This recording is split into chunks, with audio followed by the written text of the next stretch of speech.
Josh, I guess just first of all, Malachi getting the touchdown, you've run this package before. Was that kind of validation, like, listen, this is a package that we can have some success with?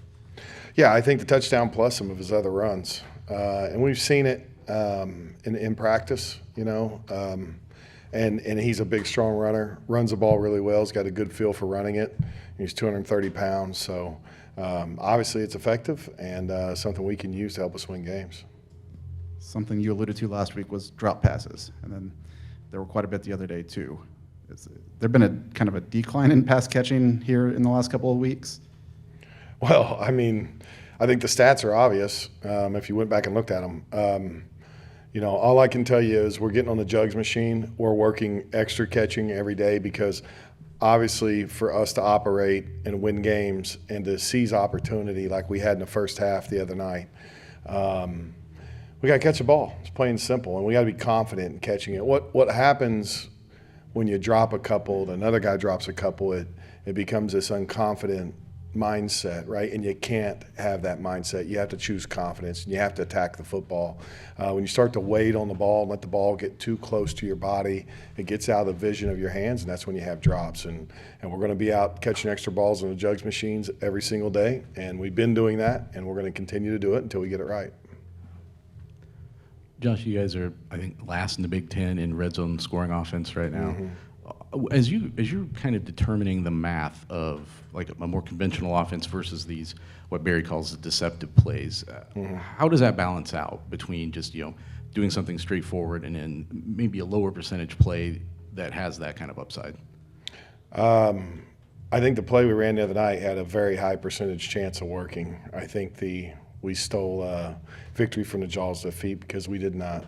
We stole defeat from the jaws of victory because we did not execute it properly. We're gonna be aggressive in what we do. We're not gonna be passive about what we do. We had other plays that we called that were straightforward, conventional plays. We didn't execute them.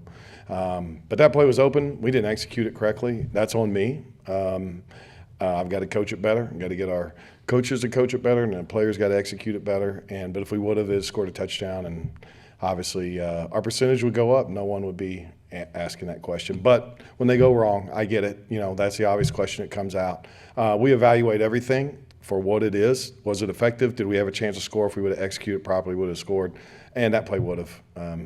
So it is what it is. But, yeah, it stings, no doubt. No doubt. I get it. I get the question. Like, I ask myself the same thing. But when I go back and look at it, evaluate it, I'm calling that again. Like, it's going to score a touchdown, whenever we do it again. But obviously, and obviously we just got to be better at doing those things. I think success or not, it's just curious to ask, like, how you come up with the strategy or what's kind of the mindset. Yeah, I think that's just how they play that week and what you feel like you're. The truth is there's 4 times that you have to be really effective running the ball in college football, and that's short yardage, goal line, 4-minute, and then in the red zone. And if we went back and evaluated anything, it's that we've got to be a little more effective running the football in the red zone, and we just got to execute better. I've gone back and looked at it, and I've evaluated it. We're so close but so far away, just because there's small things by different guys here and there, and that's just continuing to develop and grow as a team. Is it why you've used the Wildcat package and stuff so much in those goal line situations that right now there isn't the confidence in a more conventional approach to running the ball there? No, it's just not who we are. I could get down there and line up in the eye. Who's our fullback? It's just not it's not the way we're built. It's not our personnel. It's not who we are. We've had chances. We had a chance the other night after we got the first down to run the ball in, and we messed it up, So, and we had even numbers. Everything was there for us for the taking. And, we called a run play right after that play, and, it didn't go anywhere. So we just got to continue to execute better. The play Ryan made where he's diving and touching the ball on top of the pylon, just like another in a series of examples of him making like really good football plays. Maybe not always making the best quarterback plays yet. I guess how does making the really good football plays factor into your evaluation of where he is and where he can be as a quarterback? Yeah, the funny thing about that play is that was an unbelievable play, number one, but also a dangerous play, number two. Because obviously that could end in, obviously if you fumble there, you get hit there, and the ball goes, through the end zone out of bounds. Obviously, we've all seen those. So we've got to be smart about when we take those opportunities. As I evaluate Ryan, at the bottom line, the end of the day, when we have a turnover, like that goes all the way to me. So did we put him in a situation he's comfortable with? Does he understand, what can lead to an interception? And did he make the right decision? If he didn't, at the end of the day, that's on us. Like, we've got to get him to make the right decision, and we've got to make sure he's comfortable with what we're doing and not turn the ball over. Because, up to this point, I would tell you that we've moved the ball up and down the field. We've improved tremendously as an offense. We're just shooting ourselves in the foot because of turnovers. Coach Matt Malachi said that you guys rep his stuff often during the week. Game days, he has no idea if he's going to be using it or not. You just kind of give him the high sign as to when you're going to insert him in the games. When you're going to use him, is it certain down and distance situations? You're sorry, you say Malachi? Yeah, Malachi. Yeah. No, I mean, he knows, like, there's certain instances when we're going to use him, and then, a little bit the other night in the game, I just pulled him out there, and I thought it was the right time to kind of let him go do his thing on that one drive. I thought our offense needed that little spark to get going, so I was looking for something to kind of get us going there in the second half, and he did. He took us right down the field. Do you think at times maybe Ryan feels like he has to do too much and maybe forces things? Well, I think yes. I mean, we alluded to that last week. There's opportunities to take things that are an easy throw or to progress on, and you don't have to force the throw. There's also, he made some unbelievable plays the other night, overshadowed by obviously the negative.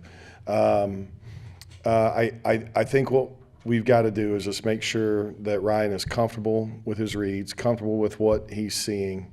I don't want him to second guess himself and stop being aggressive.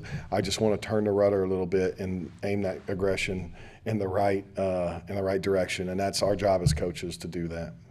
You talked about increased work on the jugs machine for the receivers. Well, what else can they do to sharpen their focus and improve their pass catching ability in addition to that? Well, I think that would be a daily focus on going out and catching a football well in practice. We had one day last week we didn't catch it well in practice, and we focused on it. We got better. But obviously, if you're having those, you shouldn't be having those days. So, again, our receivers are very capable. It's kind of one of those things that I would have never have guessed if you went through fall camp all the way up that this would be an issue at this point. So it's something that we're going to get out of, number one. We're going to focus on it. We're going to get it right, and our guys are very capable of getting it right. More questions for Coach Henson? Josh, I understand on the last series you were up against it and kind of open for a minor miracle, but it looked like there was just some confusion on that hook and ladder play. Was it executed correctly, or you went to it 3 times in a row, I think, or it looks like you twice. Yeah. But it seemed like, it just didn't look right from. Well, the first one we dropped, so that obviously didn't look right. And then the second one, it just is what it is. I mean, how many plays are you going to carry for, like, hey, we're on the minus 35-yard line and we got to go score a touchdown. So I think the second one, the guy kind of knew it was coming, but it is what it is. That was kind of our play for that moment. I wish we just caught the first one and executed it. Probably would have happened differently. Really, the biggest thing is the very first play of the drive, we had a chance to get to their 35-yard line and have a chance to throw the ball to the end zone twice. And they made a nice play on the ball, but we have to, when that ball hits our hands, we got to bring it down. We got to tuck it, bring it in, and make that catch. And if we do, I mean, that's really the story. The story is that cost us, that made it didn't cost us, but it made it very hard for us to score. If we would have hit that one, we would have had a real chance to score.